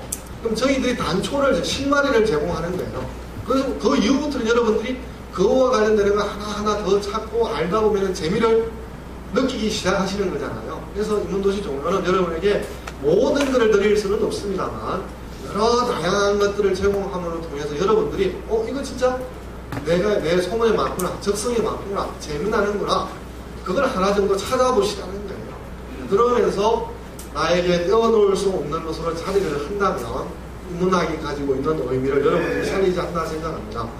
그런데 그러면 왜 제가 제목에 인문계행으로서 인문학을 했냐 그러면, 오늘은 주로 맹자라는 사람 아시나요? 모르나요? 맹자 알잖아요. 그죠? 그 사람이 살아간 고향을 주로 여러분들이 이 화면을 통해서 여행을 시켜드릴 텐데요. 첫 번째 인문계행이 왜 하냐 그러면 저는 한 3가지 정도인데요. 우리가 알고 있는 것을 확실하게 다지는 거, 보고 들은 것을 일까 아닐까 정도가 아니라 확실하게 뭐든, 요즘 뭐 스마트폰으로 검색도 많이 합니다만 너 정말 그거 봤어? 그죠? 확실한 거, 설 아는 거, 얼치기 설치기가 아니라, 그런 주인과 나그네의 말이 어려워 보이지만 나중에 설명을 드리겠습니다. 그 다음에 공감과 소통의 주체, 다른 것과 만남으로 해서 쉽게 지게 판정하는 게 아니라 좀 더 여유를 갖게 되는 건데요. 저도 이런 여행에 대해서 상당히 별로 안 좋아했어요. 그냥 일 중독 비슷하게 이 끝나고 나면 또 다음 무슨 일을 해야 될까 이러다가 한번 병원에 수술도 하고 다치고 하면서 가만히 생각을 하니까 이러다 살면 안 되는데 라는 생각이 들면서 좀 여유를 가져보자 라고 생각을 했습니다. 그러면서 이제 여러 군데 제가 어디 제가 동대문 옷시장에 가서 옷을 사는데 별로 재미가 있겠습니까? 제가 가도 별 재미가 없거든요. 그런 데가 아니라 내가 어디를 가면 힘들어하지 않고 또 신나고 하고 이런 게 어딜까를 생각을 하면서 인문학과 관련된 유적지, 답사 이런 데 이제 전쟁이 이제 찾아다니게 됐습니다. 그러면서 저는 이제 공부하는 것 이상으로 이제 새로운 하나의 이제 전공이 돼서요. 그래서 공자라 그러면 공자가 태어나서 죽었던 곳을 쫓아다니면서 어떤 일이 있었고, 여기 보시면 여러분한테 한국에서 처음으로 아니면 또 뻥을 좀 치면 세계에서 처음으로, 또 뻥을 치면 우주에서 처음으로 알려지는 것도 있습니다. 그런 걸 하나 찾을 때마다 괜히 가슴이 콩닥콩닥, 요즘 말로 하면 뭐라 그러죠? 아시는 분 없나 보다. 심쿵이라고 그런 말이 있어요. 콩닥콩닥해지는 그런 체험도 하면서 그때마다 젊어진다라거나 에너지를 얻습니다. 그래서 여러분들도 꼭 저와 같은 게 아니더라도 얼마든지 다른 걸 하시면 좋습니다. 그래야 이제 제가 이걸 하면서 건강도 좀 찾고 재미를 느낀 것들에 대해서 여러분을 동참하는 시간을 갖도록 하겠습니다. 여러분 이제 맹자하면 맹모 뭐가 있죠? 삼천 아시잖아요. 맹모 삼천이라고 다 아세요. 처음에 어디 살았죠? 무덤가. 이제 무덤가에 사니까 맨날 장례 지내는 연습을 하니까 엄마가 걱정이 돼서 이거 안 되겠다. 이사를 가잖아요. 어디로 가죠? 시장. 그러니까 맨날 골라 이러니까 이래도 안 되겠다. 어디로 가죠? 학교 근처로, 서당 근처로 가잖아요. 이 정도까지는 보고 들은 거예요. 근데 거기 어디 있냐 그러면 아는 사람이 없어요. 네, 저는 그걸 찾아다녔어요. 왜냐하면 그냥 이런 정도로 보고 들어서 아는 게 아니라 그게 어디 있지? 처음에 어디 살았지? 어디 있게 살았지? 이런 걸 하나하나 쫓아다니는 겁니다. 배를 어떨 때는 벗고 못 사먹게 됐습니다. 이게 맹자에 보면 여기 보면 가운데에 혹시 그 금박으로 되어 있는 글씨가 보입니까? 여기에 맹자골이라고 맹자고향이라고 하는 표시가 있습니다. 저긴데요. 이제 이 길의 대로변에 있어서 덕지덕지 저렇게 막 전화번호도 적혀있고 간판 그죠? 광고종이도 이렇게 붙어 있잖아요. 그래서 잘 주의하지 못하면 그냥 지나쳐 버립니다. 여기서 일단 찾으면 이게 이제 맹자가 처음에 태어나서 살았던 집입니다. 여기 모인 어른들이 따뜻한 해산에서 그죠? 몸을 녹이고 있는 장면인데 이게 이제 맹자 고택이라고 써져 있잖아요. 맹자가 태어났던 집이다 이런 뜻인데 이게 처음에 제가 이제 처음에 갔을 때는 문을 두드리니까 문이 안 열려요. 아무리 두드려도 안 열려요. 그래서 여기는 개방을 안 하는 곳이구나 생각해서 돌아섰어요. 그러다가 이제 두 번째는 가니까 억울하잖아요. 두 번씩이나 왔는데 그래서 이제 이 동네에 있는 사람 슈퍼에 가서 한국에서 왔는데 여기를 좀 보려고 하니까 안 되냐 그러니까 평소에 잠겨 있대요. 그럼 가보려고 하면 어떻게 되냐 그러니까 맹자 어머니가 맹모라고 한다면 맹모림이 있어요. 어머니가 맹시들의 집단 무덤이 있는 곳이 맹모림인데 거기 가서 물어보면 들어갈 수 있대요. 그래서 이제 맹모림에 가서 표를 사고 내가 연차전차해서 왔는데 어떻게 했냐라니까 이분이 와서 이제 문을 열어주는 거예요. 그래서 이제 재수 끝에 들어갑니다. 여러분은 재수도 안 하시고 그냥 공짜로 들어가십니다. 들어가니까 이게 이런 이 안에 또 뭐가 희미하게 보이잖아요. 이런 게 돼 있습니다. 맹자 어머니 아버지의 이런 상으로 모셔놓은 게 있고요. 여기 있는 분한테 또 할아버지가 이제 맹자 74세 후손인데 저 할아버지 또 두 분 만났어요. 저분은 맨날 저를 만나보자마자 여권 보여줘요. 자기가 외국 갔다 왔다고. 그래서 자기 아들이 건설업을 하는데 외국 갔다 왔다고 하면서 또 지폐를 좀 해서 바꾸자고 그래요. 그래서 자기가 이제 세계 여러 나라의 지폐를 바꾼 것들을 이렇게 보여주고 있습니다. 그래서 이 할아버지하고 하다가 제가 이제 어떤 게 들렸냐 그러면 맹모정이라고 하는 맹자정이라는 우물 이야기를 들었어요. 근데 이 근처에 아무리 쳐다봐도 우물이 없는 거예요. 할아버지한테 그래서 맹자 우물이 있다는데 어때요? 그랬더니 할아버지가 자기를 따라오라고 그래요. 그래서 따라갔더니 어느 가정집으로 들어가더라고요. 여기를 보라는 거예요. 이 할아버지가 이상하다. 왜 이렇게 여기 어디 우물이 있어? 이렇게 생각했어요. 그랬더니 세수대야하고 뭐 있죠? 뭐 있잖아. 이걸 걷어내니까 이게 있어요. 이게 맹자 우물이라는 거예요. 한국 사람 중에서 여러분이 저 말고 다음으로 알게 된 거예요. 집사람한테도 안 알려줬는데. 그래서 그걸 안 물어봤으면 맹자가 어떤 우물이 어디 있는지라는 소재를 확인하지 못했을 텐데 할아버지를 묻고 물어서 계속 우물이 어디 있어요 묻다가 보니까 이게 우물이라고 하는 것까지 찾게 됐습니다. 그 다음에 또 어떤 거냐 그러면 이게 어디냐면 어딘 것 같아요? 아시는 분 있나요? 태산입니다. 태산인데 공자가 동산에 맹자에 보면 동산에 올라와서 노나라가 작다는 것을 알고 태산에 올라와서는 천하가 적다는 안다라고 하는 구절이 있습니다. 그래서 저는 이제 동산에서 올라서 또 살펴봤고 그건 이 사진에 설명을 안 드리는데 이게 태산입니다. 태산에 올라서 제일 오른쪽 비석에 보면 공자소 천하처라고 되어 있습니다. 공자가 천하를 적다고 여긴 곳입니다. 그래서 이 바위에 뒤에 바위도 보이시죠? 바위를 진짜로 넘어보면 책에서는 봤는데 저는 공자가 뭔 생각에 저런 말을 했을까 이렇게만 생각을 했어요. 그런데 실제로 올라가 보니까 세상에 아주 적게 보여요. 그래서 공자가 이런 느낌으로 이런 말을 했었구나라고 하는 책에서만 드는 걸 확실하게 느꼈는데요. 제일 오른쪽에 보면 뭐라고 되어 있어요? 왼쪽에는 뭐라고 되어 있어요? 연과가 아니고 과연입니다. 저게 강희세가 쓴 거예요. 강희세가 과연이라는 게 뭐에 대한 답인 줄 알아요? 공자 소천하체에 대한 답이에요. 공자가 저런 말을 했는데 강희세가 자신도 올라가 보니까 뭐죠? 과연 그렇구나.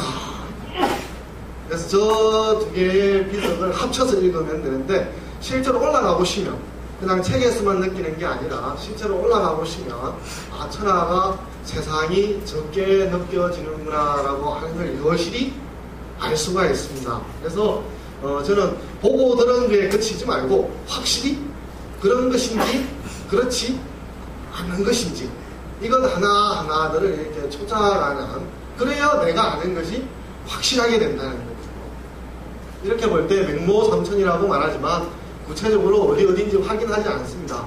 그러나 귀로 듣고 먹고 입으로 말하지만 구체적으로 점검을 하지 않는데요. 불완전하고 그렇다고 하는 전은 전에서 들은 것이 아니라 그게 머물러 버리게 된다는 거죠.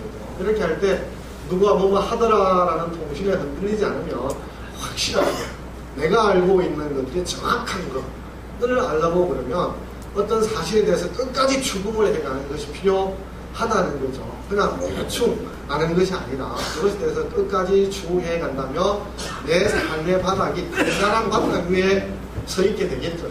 이런 게 인문학이라는 것이고요. 주인하고 나면에는 다른 게 아닙니다. 제가 사는 곳에 늘 살다가 보니까 저는 눈 감고도요. 저 집 앞에 홈플러스가 어디가 있고 그죠? 또는 세탁소가 어디 있고 다 알고 있습니다. 누구한테 물을 필요가 없어요. 근데 여러분 여행을 가시면 어떻습니까? 슈퍼에 가려고 그러면 카운터에 가서 슈퍼가 어디에요? 물어봐야 되는 거죠. 맥주 한잔 먹고 싶으면 술집이 어디에요? 물어봐야 되잖아요. 그러니까 늘 자기가 익숙하다 보니까 다른 사람하고 만나거나 이야기를 알려고 하는 게 아니고 그냥 늘 자기가 다 안다고 생각하는 거죠. 오만해지는 거죠. 그러나 그냥 잠깐 외국에 나가거나 다른 장소로 가게 되면 낯으니까 누구한테 물어서 얻어낼 수밖에 없는 거죠. 그냥 나그네가 되고 그러면서 소박해지고 겸손해질 수밖에 없습니다. 이게 이제 두 번째 맹자가 살았던 시장인데요. 여기 보면 화면에서 왼쪽 부분에 보면 잘 안 보이시죠? 지금도 마을 사람들이 저렇게 물건을 자기가 농사 지었던 걸 가지고 가서 팔고 있더라고요. 그래서 옛날에 두 번째로 이사를 갔더니 시장사 골라 이런 장사 흉내를 내더라라고 하는 걸 여기서 저도 알게 됐습니다. 그런데 보다시피 문이 닫혀 있어요. 그래서 돌아서지 않고 이 앞에 있는 가게에 가가지고 저 문에 어떻게 들었어요? 물어봤어요. 그랬더니 가게 주인이 이 골목으로 따라가서 이 집에 들어가면 여기 보면 문이 하나 있죠, 그죠? 그러니까 저 집 담장 사이를 두고 이런 출입구가 있는 거예요. 돌아와서 거꾸로 들어오게 됐습니다. 그래서 그냥 거기서 뭐 두들겨 보고 문이 잠겼나 봐 하고 돌아섰으면 자네 들어가지를 못하는 거죠. 가게에 가서 어떻게 하면 물고 끈적지게 찾다 보니까 들어가는 길을 찾아서 어머니가 맹자 손을 잡고 어디를 가는 이런 장면을 여러분에게 소개해 줄 수 있게 됐습니다. 이렇게 보면 우리한테 쳇바퀴 같은 떠나고 싶지만 시간, 돈, 일 때문에 핑계대고 못 떠나시잖아요. 그렇죠? 그래서 제가 대학원 다닐 때요. 일본인이 유학을 왔는데 그 사람은 주말에 뭐 했어? 그럼 어디 갔다 왔다 그래요. 또 주말에 뭐 했어? 그럼 어디 갔다 왔다 그래요. 그때 제가 놀란 게 있어요. 우리나라 사람들 저는 어디를 갔다 왔다 그러면 어디 죽으러 가는 것 같아요. 다 누구한테 이거 부탁하고 청소하고 그죠? 아주 어렵게 출발을 하는데 그 사람은 그냥 훌쩍 하는 거예요. 여기 계신 분들도 아마 훌쩍 못 하시나기 때문에 아마 여행을 쉽게 하지 못하시는 분들이 많을 거예요. 그죠? 우리 집에 키우는 개는 누구한테 맡기고 뭐는 어떻게 하고 이러니까 못 떠나는 거예요. 그죠? 그렇게 할 때 떠난다는 것 자체가 두렵고 그러면서 늘 하는 말이 집이 제일 좋아. 집이 뭐가 제일 좋아요? 그냥 맨날 집이 좋다고 하면서 안 떠나시려고 그러고 엉덩이 무겁게 사시잖아요. 그러면 이게 뭐냐면 익숙한 곳에서 내가 잘 아는 곳에서 왕노릇하면서 거기를 벗어나지 못한다는 거예요. 그렇지만 낯선 곳에 가면 자연스럽게 내가 모든 것을 다 한다는 생각이 깨져나갈 수밖에 없습니다. 왜냐하면 모르니까. 맥주를 먹고 싶어도 묻지 않으면 먹을 수가 없으니까. 물을 먹고 싶어도 묻지 않으면 먹을 수가 없으니까. 안 하고 말을 건네고 다른 사람에게 기댈 수밖에 없다는 거죠. 저는 그래서 여행을 갈 때는 스스로 나그네가 될 수밖에 없다는 것이고 겸손해지고 낮아진다는 거죠. 그런 자세로 돌아오게 되면 집에 와서도 내가 괜히 금방지거나 오만한 게 아닐까 하고 하다 보면 그러한 주인과 나그네라고 하는 게 생각이 서로 뒤섞이면서 좀 더 오만한 나를 해서 겸손한 나로 사람이 저절로 바뀌어가지 않을까 싶어요.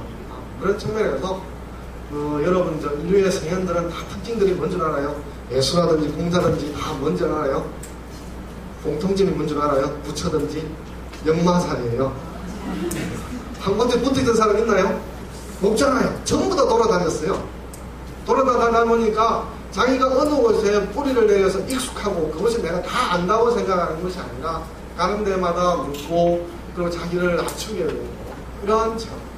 저는 그래서 낯선 곳에서 자기를 넣어보라. 저는 그래서 회장님 얘기를 거는 별로 그러고 싶지 않아요. 미리 비서들이 다 세팅해놓고 옷만 가서 거기나 우리 집이나 똑같은 그런 여행이 아니라 자기를 진짜 벌거벗은 상태로 모아줘서 하나하나 부딪히면서 자기를 돌아볼 수 있는 것. 그러면서 여러분들이 이제 이렇게 하려고 그러면 외국어를 못하는데 이렇게 걱정하시잖아요. 외국에서 여행에서 이렇게 분쟁이 생길 때 이기려고 하면 어떻게 하는 줄 아는데요? 한국어로 하면 이겨요. 영어로 하거나 그 나라 말로 하면 져요. 왜냐하면 그 나라 사람보다 말을 못하잖아요. 왜 한국어로 뜯으면 돼요. 그러면 그 사람 못 알아듣잖아요. 나도 못 알아듣잖아요. 귀가 안 끊기면 돼요. 무슨 말인지 아시겠지? 그래서 여행에 너무 기죽지 마시고 자기를 드러내면서 내게 모자라는 것, 나에게 부족한 것, 다른 사람에게 다른 사람이 나를 받아들여 반대하잖아요. 나를 반갑게 만나주고 자기한테는 쉽잖아요. 슈퍼가 저기야. 그렇잖아요. 나한테는 어렵잖아요. 근데 그 사람이 내가 묻는 걸 귀찮아하지 않고 나를 받아주고 나에게 뭔가 도움을 주잖아요. 그럼 내가 돌아와서 다른 사람을 만나면 나도 또 그럴 수밖에 없잖아요. 그러면서 손님이 주인이 되고 주인이 손님이 되는 이런 것들을 통해서 사람 사이가 점점 부드러워지고 지금쯤 여기에 이런 사람은 인문학을 안 하실 분이에요. 한 번씩 웃어주셔도 되는데 아직도 안 웃지요? 너무 쫑하게 이렇게 하지 마시고 와라 이런 소리 하지 마시고 표정도 풀어보시고 그죠? 네, 그러면서 낯선 곳에서 자기를 풀어놓기도 하고 자기를 죄기도 하고 그러면서 또 내 사는 곳으로 와서 자기의 삶을 돌아볼 수 있는 그런 여유를 가지는 게 인문학인 것 같고요. 세 번째인데요. 이제 세 번째 공자가 맹자가 세 번째가 서당 쪽으로 이사를 갔다 그랬지 않았습니까? 이 맹자 고향이 쩌우청이라는 추성이라는 곳인데 사람들도 몰라요. 이걸 찾으면 진짜 생고생 죽을 뻔했어요. 그래서 어떻게 하다가 찾았더니 봉사를 하고 있는 거예요. 그래서 이 사람들한테 물었더니 뭐가 있어? 없잖아요. 이게 이제 인을리허라고 하는 이제 물길인데 공사한다고 지금 물이 흐르지를 않습니다. 근데 저 뒤에 보면 여기 뭔가가 보이죠, 그죠? 그래서 한참 들여다보니까 뭔가 보이더라고요. 그래서 돌아갔더니 이런 게 보여요. 점점 가까워지고 있습니다. 뭐라고 혁명 열사 기념비라는 건데 여기는 원래 자사 무덤이라든지 자사 서당이라든지 자사 사원, 맹모 사원이 있었는데 이게 다 파괴되고 난 뒤에 중국이 혁명 기간에 있었던 열사들의 집단 묘역 무덤으로 완전히 바꿔버린 곳이에요. 그래서 지금 발굴 작업을 한다고 맹모사, 자사사, 자사서원 유지 보고 발굴 현장 이런 이렇게 작업을 하고 있습니다. 그랬더니 제가 사진을 찍으니까 책임자가 와서 왜 사진을 찍느냐고 찍지 말라고 그랬는데 이미 다 찍었거든요. 어떤 사람이니까 눈치 안 보고 빨리 찍어가지고 그래서 알았다 그러고 돌아오면서 또 찍고 그래서 그냥 돌아설 뻔했는데 이 저녁 낮일입니다. 그래서 시간상 조금만 더 늦었더라면 찾지를 못했을 텐데 이것도 한국 사람 중에 아는 사람 여러분이 저 다음 두 번째 게예요. 제가 이제 이번에 책을 내는데 이걸 다 소개하는 걸 가지고 책을 내는데 여러분한테 내기 전에 미리 보여드리고 있습니다. 다음 이건 뭐냐면은 맹자가 아니라 장자 모양입니다. 장자골이라고 되어 있잖아요. 제가 이제 장자가 걸었던 골목을 제가 걸어가고 있습니다. 뭔가 있죠, 그죠? 뭔가 안에 또 뭐가 보이죠? 뭐가 보일까요? 그래서 우리는 장자를 사상가라고 알고 있는데 앞에 뭐가 있죠? 재가 있습니다. 향을 피운 것입니다. 그러니까 저 동네 사람들한테는 장자라고 하는 사상가가 뭔가 자기가 원하는 욕망, 소원을 들어줄 수 있는 힘이 있다고 생각을 하는 거예요. 그러니까 저도 장자가 이런 식으로 현실에서 받아들여지고 있으리라고 전혀 생각을 못했습니다.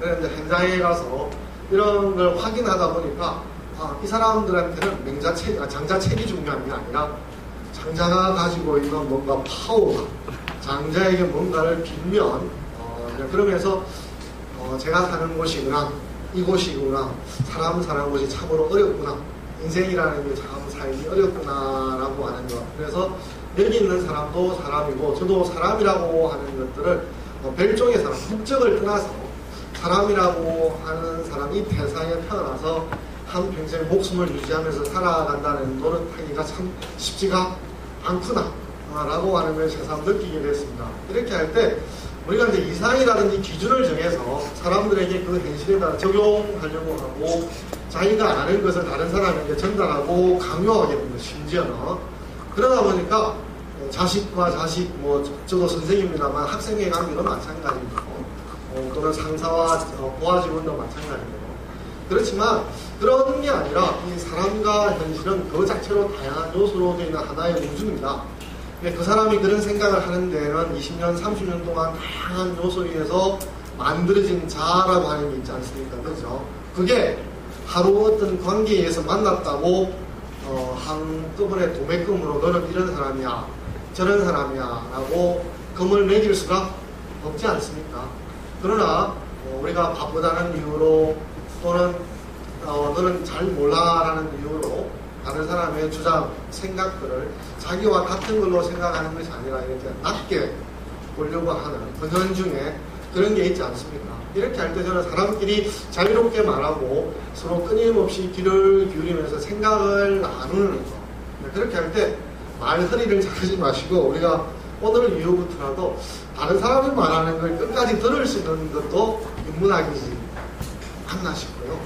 내가 말하는 걸 말을 해야 된다는 게 앞서서 다른 사람도 나와 같은 생각을 가지고 있다라고 하는 걸 느낄 수 있는 것이 중요하지 않나 생각합니다.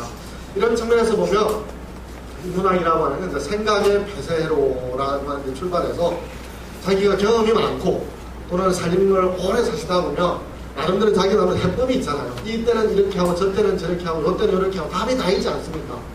그러니까 그 사고의 틀에서 한 발자국도 벗어나지를 못하는 거예요. 그러니까 자기는 편할지 모르지만 그 사람하고 부딪히는 사람은 어때요? 한마디로 그러면 몰라요. 전문적으로 피곤해라고 그러는데 몰라요? 피곤하죠. 그죠? 왜냐하면 늘 이래 저래 그러는데 다른 사람이 생각할 때는 그게 아닌 거잖아요. 근데 자기의 권위로 이렇게 하니까 예수는 이제 필요한 게 생각의 흥정이라는 말을 씁니다. 그러니까 생각의 흥정은 죽고 사는 문제가 아니라고 한다면 죽고 사는 것은 흥정할 수가 없잖아요. 자기가 결정해야 되는 거죠.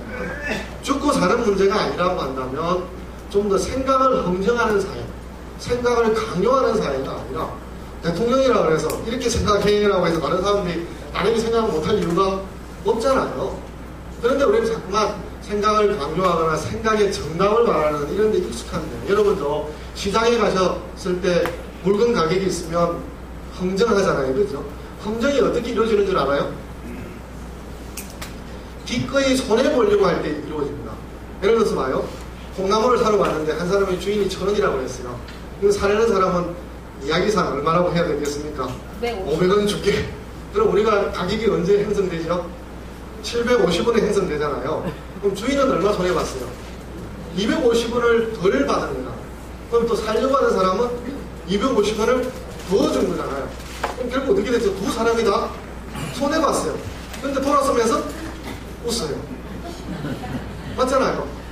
상식으로 말이 안 되잖아요. 손해봤으면 해야 되는데 그게 아니라 둘 다 손해보고 히 웃어요. 다음에 또 와요. 오케이 그러잖아요.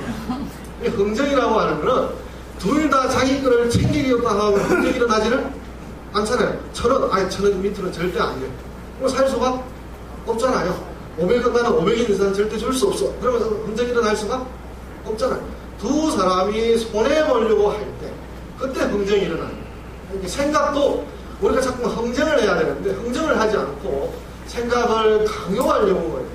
아이한테도 너가 어떻게 생각해라고 하면서 부모와 자기 사이에 생각을 흥정을 해야 되는데 생각을 거래를 해야 되는데 생각을 갖다 정찰제처럼 팍 박아놓으면 이 안은 절대 안 돼. 그러면 전문적으로 뭐라고 된다고요? 피곤해. 피곤한 사람이네. 여러분 피곤한 사람. 그 사람 보면은 딱 막혀있다고 생각하죠. 생각의 배수회로에 갇혀서 한 발자국도 벗어나지 않잖아요. 자기 말만 하는 독백만 있는데 대화가 있는 게 아니고 그러니까 피곤해지는 거죠.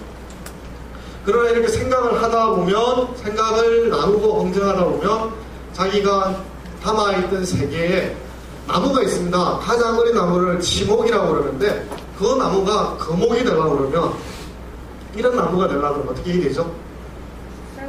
나무는 자기 가장 큰 외피를 열어줘야 됩니다.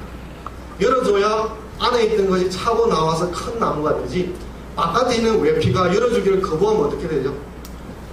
나무는 터집니다. 안쪽에서 과도하게 밀도가 있으면 커 나갈 수가 없잖아요.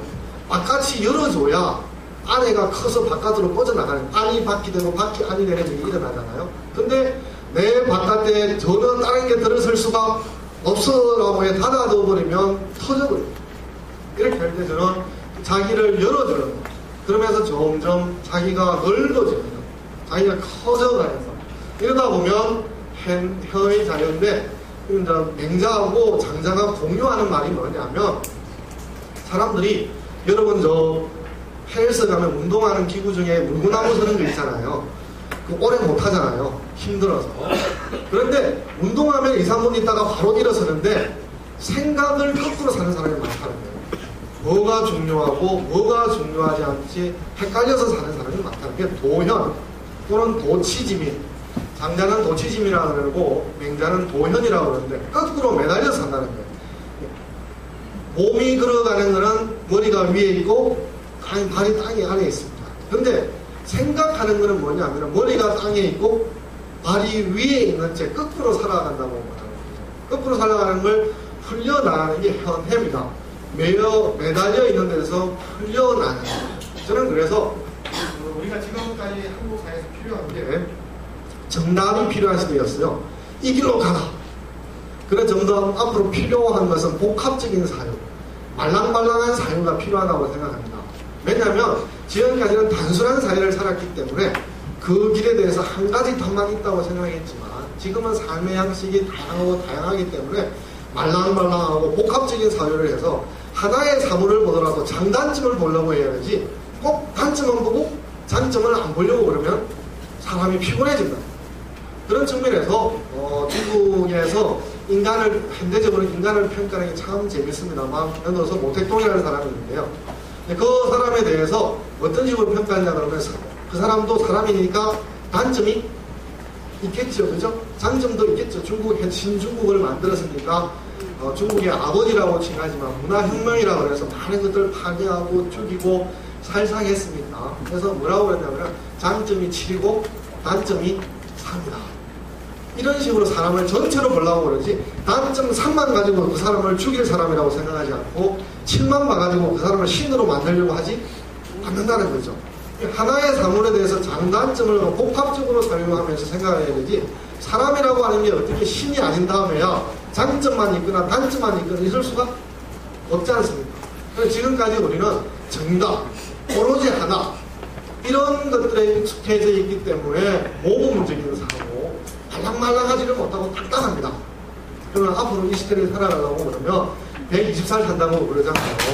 하나 생각만 있으면 살아가기가 어렵잖아요.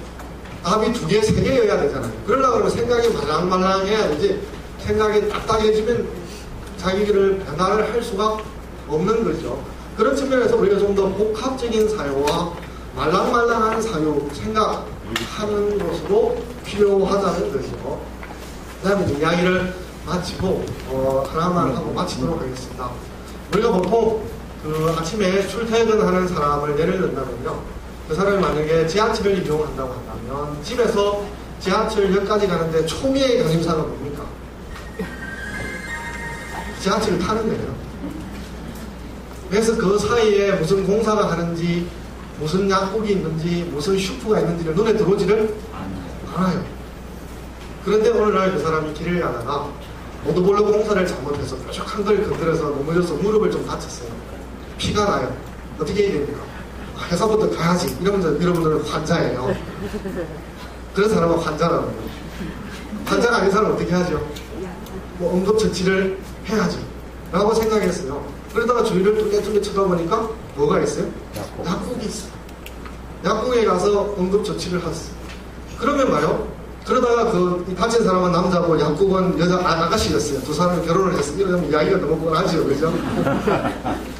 그러나 이 이야기가 뭐냐면요, 우리는 너무 결과지향적이고 목적지향적이기 때문에 주위를 돌아보지 않고 살아간다. 누가요? 배우자거나 자식이 어제는 누구한테 말을 건냄을 당하려고 새로운 옷을 사입었어요. 근데 사람들 몰라요. 관심이 없어요. 눈에 들어오지를 않아요.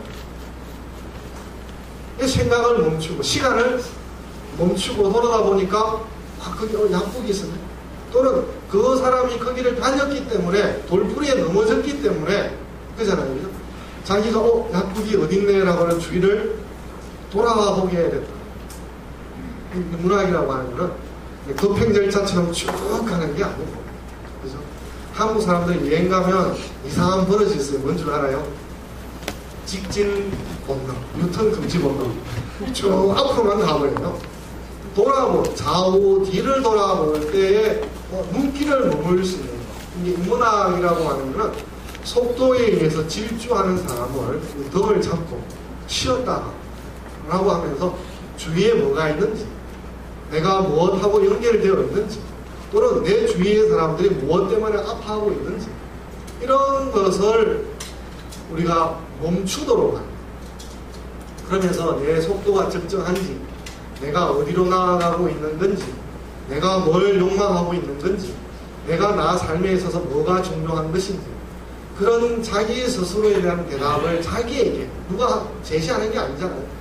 자기한테 답을 하고 그 인생 노트에 차고 적어둔다는 것, 그죠?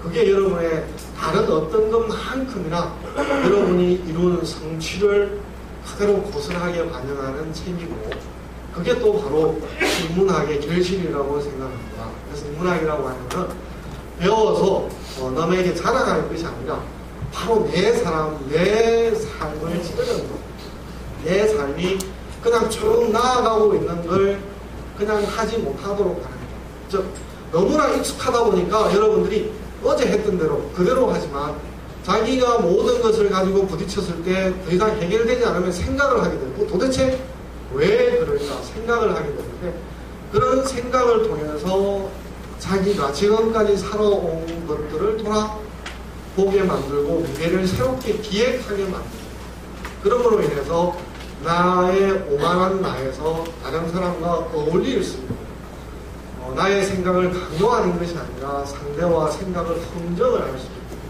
그러므로 인해서 우리가 어제 만났던 사람은 또 오늘과 다른 방식으로 만나면서 만나는 게 설레고 기대가 돼요. 꼭 남녀가 아니더라도 오늘 저 사람과 만나면 무슨 이야기를 할 수 있을까? 또 무슨 이야기를 나눌 수 있을까? 그죠? 맨날 이해관계에 얽매이는 이야기만이 아니라 그런 이야기 꽃을 피우는 것이 인문학이고, 그런 꽃이 필 것만큼이나 여러분의 삶이 더 풍요로워지리라고 생각을 합니다.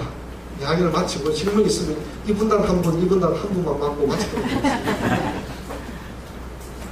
빨리 하세요. 없으면 끝냅니다.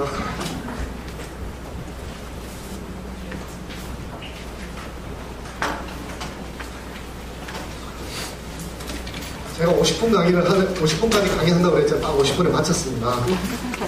그래서 질문 없습니까? 네, 질문 없는 걸로 하고 앞으로 잘 돌아가시고요. 그리고 오늘 했던 프로그램을 잘 살펴보시고 신청을 하셔가지고 그렇죠. 여러분들에게 피와 살이 되는 도움이 되는 그런 앞으로의 1년이 되기를 바라마지 않습니다. 건강하십시오.